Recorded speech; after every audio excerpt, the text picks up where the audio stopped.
Se cumplieron 10 años del fallecimiento de Hugo Chávez Frías, 10 años de Nicolás Maduro en el poder o gobernando Venezuela, pero también se cumplen 21 años del golpe de Estado del año 2002.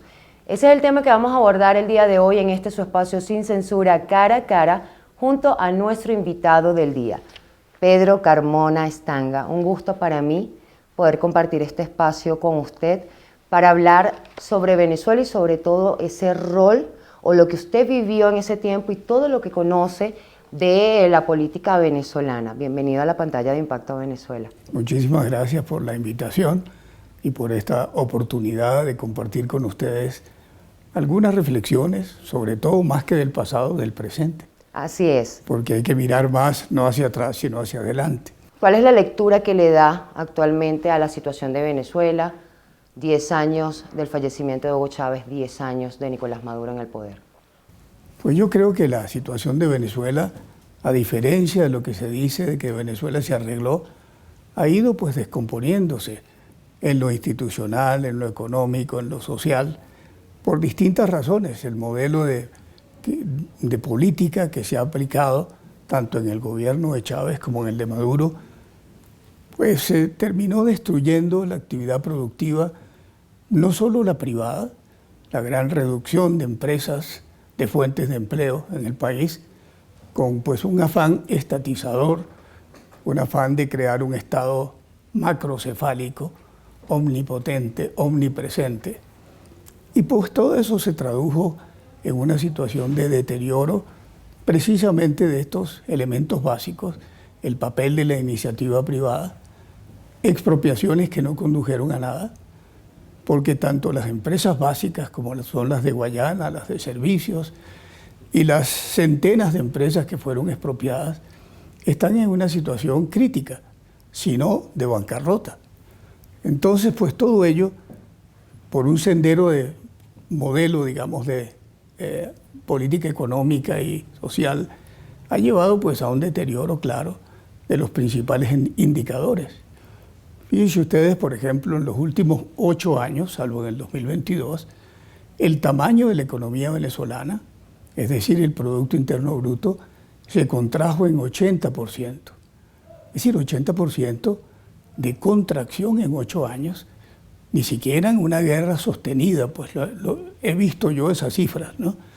Entonces, bueno, la recuperación del 2022, en términos del Producto Interno Bruto, que de alguna manera pues obedece a los precios del petróleo mejores, pues es de alguna forma un pequeño alivio, porque hay que recuperar desde el menos 8º piso hasta llegar a una recuperación respecto a los niveles, estoy hablando del 2013 aproximadamente.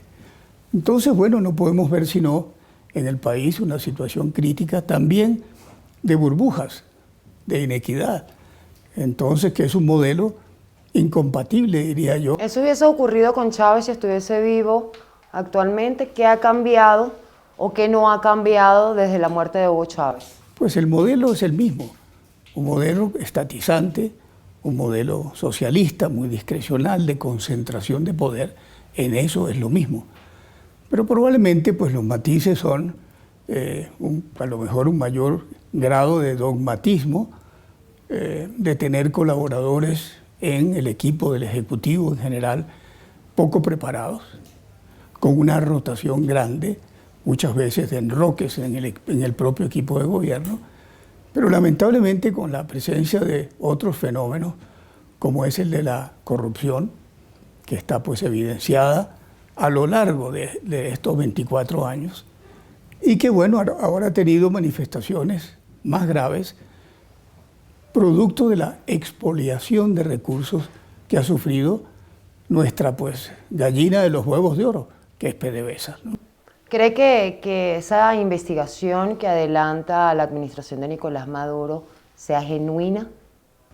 Pues mucho se dice.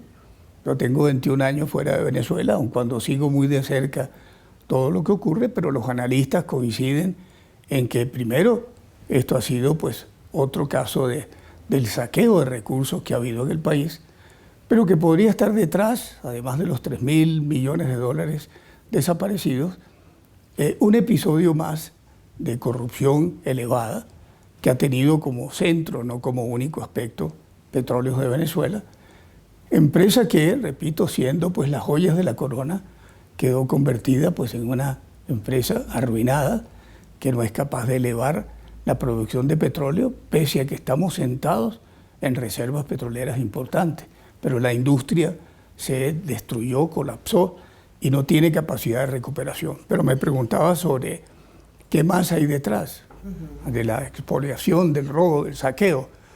Pues yo creo que también puede haber pases de factura, ¿no?, entre grupos que ahora afloran como de rivalidades dentro del propio equipo de gobierno.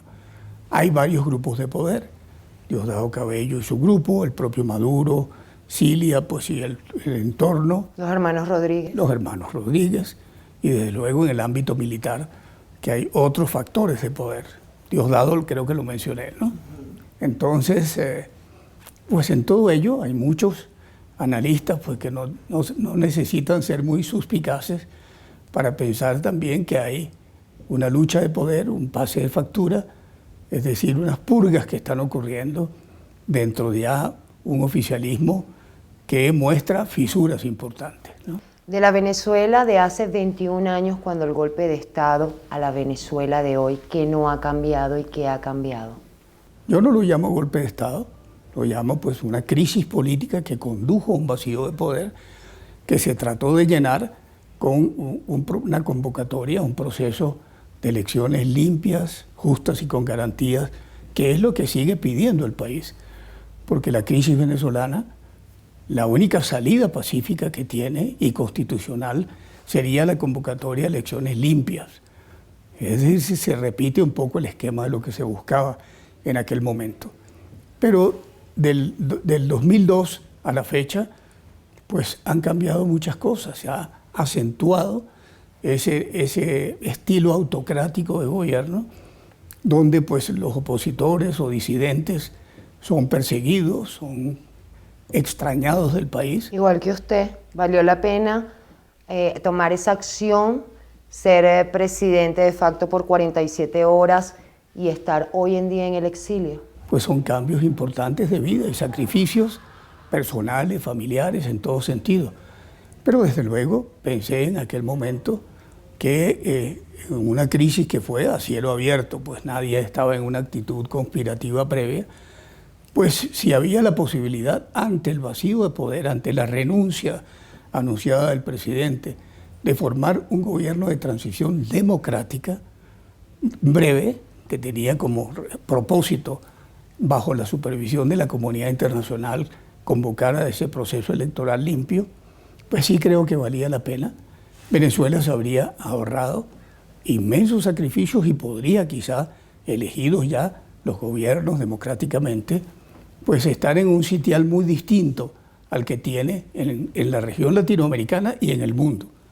¿Aprendió Venezuela de este 11, 12 y 13 de abril algo? Yo creo que hay algo que por lo menos en este momento yo rescato y proclamo. Tiene que haber unidad de propósitos para que haya un cambio en el país como lo anhelan la mayoría de los venezolanos.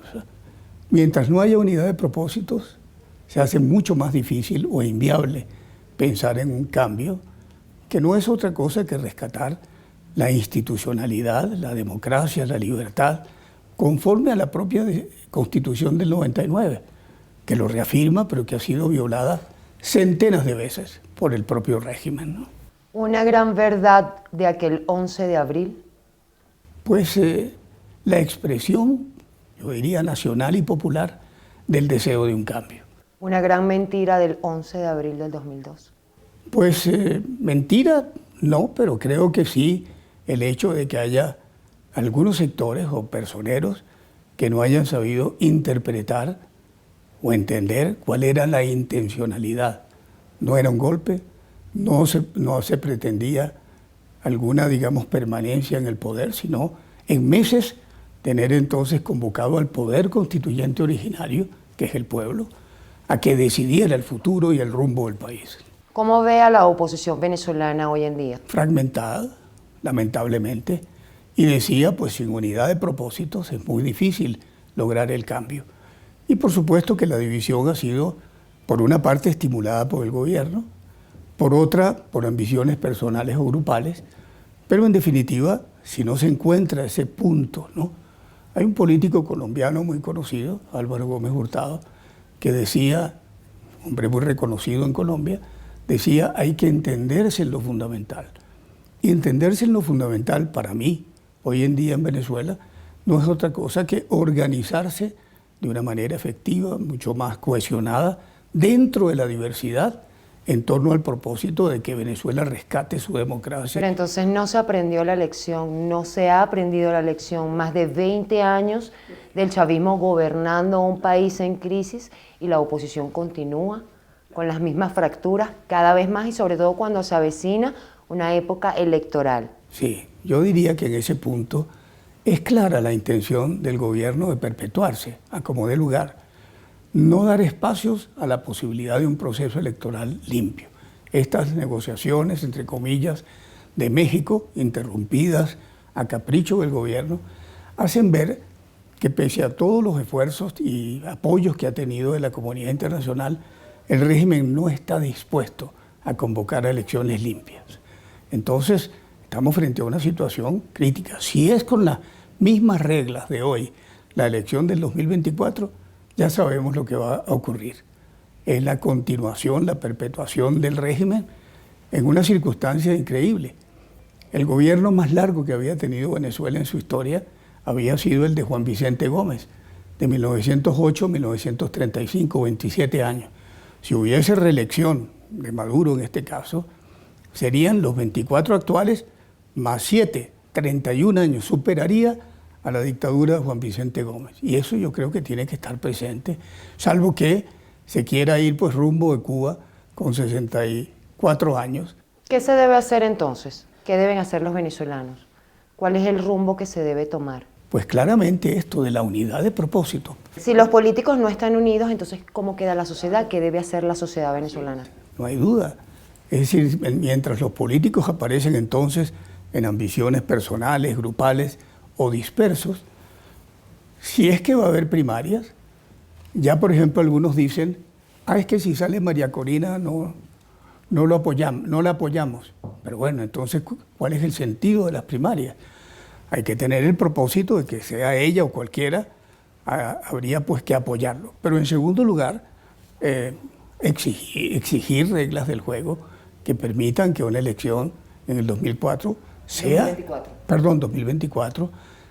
con reglas más creíbles, más confiables para la población y que no provoque la abstención que hoy existiría. Y otra cosa, es claro que una exigencia vital es primero abrir el registro electoral permanente para que unos 3 millones y tanto de jóvenes puedan inscribirse, pero segundo, que los venezolanos en el exterior tengamos la posibilidad de votar o de, por supuesto, también participar en las primarias. De lo contrario, estaría garantizado un triunfo de los que ya sabemos, los que están en el gobierno.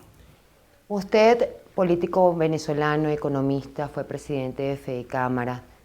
Para finalizar esta entrevista, yo quisiera preguntarle qué es lo que más extraña de Venezuela y si tuviese la oportunidad de volver, ¿lo haría?